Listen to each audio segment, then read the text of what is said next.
La thèse de Cassisiacoum, partie 10. 4 sur la question de l'hérésie. La question de l'hérésie est peut-être l'argument le plus fréquemment invoqué dans les discussions sur la thèse. Autrement dit, lorsque la thèse est proposée, l'argument de l'hérésie est souvent utilisé pour la réfuter.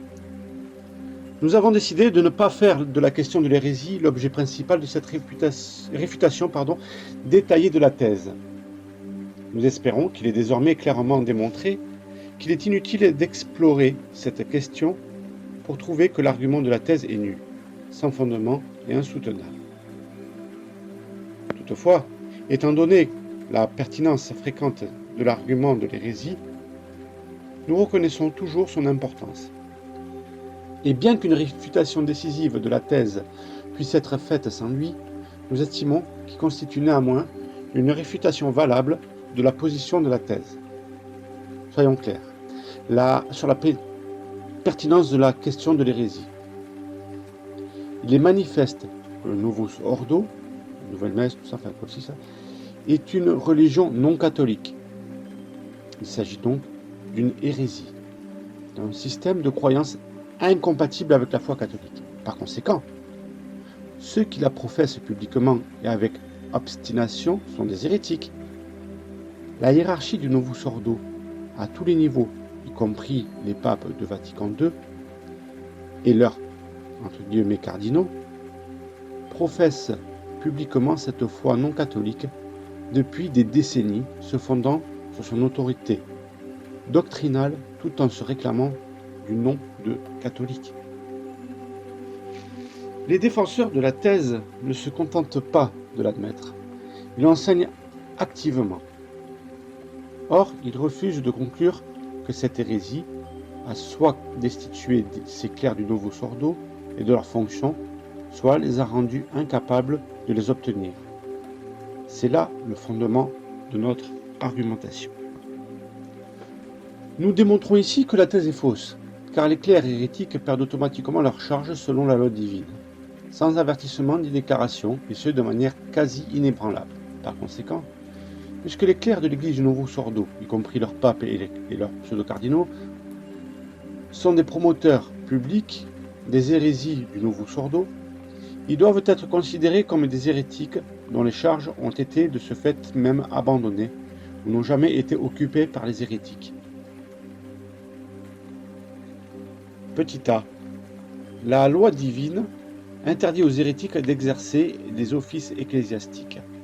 Tout d'abord, voici la définition de l'hérésie. Canon 1325, paragraphe 2. Citation.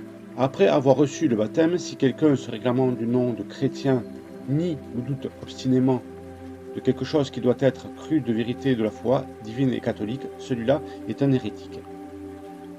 Donc, par conséquent, un hérétique est celui qui conserve le nom de chrétien, ou en l'occurrence de catholique, et qui nie ou remet en question avec obstination une partie de la foi catholique. L'obstination est un élément essentiel. Il ne suffit pas d'ignorer ou de tromper sur un point de doctrine. Il faut au contraire renier sciemment et volontairement l'enseignement catholique. Les défenseurs de la thèse affirment qu'il est impossible de savoir si une personne est obstinée avant qu'elle n'ait reçu un avertissement public. Ceci est faux, comme nous le démontrons plus loin. De plus, cet argument ne concerne que les hérétiques notoires et publics. Par conséquent, nous ne nous intéressons pas aux hérétiques qui professent leur rejet de la foi catholique comme une conviction privée et intérieure, mais dont le rejet est visible et manifeste dans la sphère publique. Or, le fait que les hérétiques soient privés de toute fonction ecclésiastique, c'est-à-dire destitués ou inéligibles, relève du droit divin.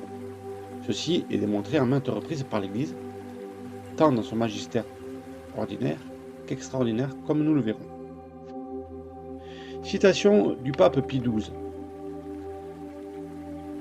Car tout péché, si grave soit-il, n'est pas, de par sa nature même, de séparer un homme du corps de l'Église comme le font le schisme, l'hérésie ou l'apostasie.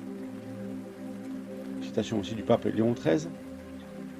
La pratique de l'Église a toujours été la même, comme le montre l'enseignement unanime des pères, qui considéraient comme hors de la communion catholique et étranger à l'Église, quiconque s'écartait, même légèrement, d'un point de doctrine proposé par son magistère faisant autorité. Saint Robert Bellarmin, qui dit, je cite, « Le pape, qui est manifestement hérétique, cesse de lui-même d'être pape et chef de la même manière qu'il cesse d'être chrétien et membre du corps de l'Église. Et pour cette raison, il peut être jugé et puni par l'Église.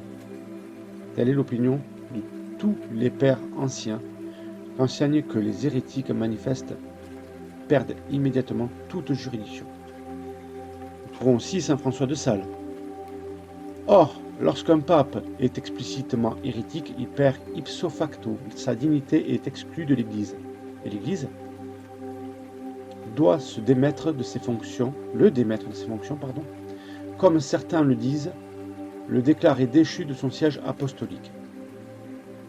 Saint Alphonse de Ligorie maintenant, que je cite. Ouvrez les guillemets, si toutefois Dieu permettait à un pape de devenir un hérétique notoire et contumace, il cesserait de ce fait d'être pape, et le siège apostolique serait vacant. Fin de citation. Il est donc clair que les hérétiques ne peuvent exercer de fonction publique selon la loi divine. La loi est clairement divine car elle traite d'une question de foi et de morale. Un écart par rapport à la foi exclut quelqu'un de l'Église. Et cet enseignement est répété par de multiples autorités, y compris les papes et les docteurs, qui eux-mêmes renvoient au Père de l'Église. C'est aussi pourquoi la conséquence de l'hérésie, l'exclusion de l'Église donc, ne saurait se réduire à une simple loi pénale, car à proprement parler, il ne s'agit pas d'une peine, mais d'un renoncement. Néanmoins, cela peut avoir certains effets punitifs. Ce point explique la pertinence de la bulle papale Cum ex apostolatus officio, qui est une bulle pénale, mais pas seulement au sens ecclésiastique du terme, car elle rénumère les conséquences divines de l'hérésie. Néanmoins, même si nous laissons de côté cette bulle, nous constatons que la loi divine selon laquelle les hérétiques publics perdent leur charge a été codifiée dans le droit canonique, dans le canon 188. Je cite, « Par résignation tacite, acceptée par la loi elle-même, toutes les charges deviennent vacantes de plein droit et sans aucune déclaration si un clerc a publiquement renié la foi catholique. »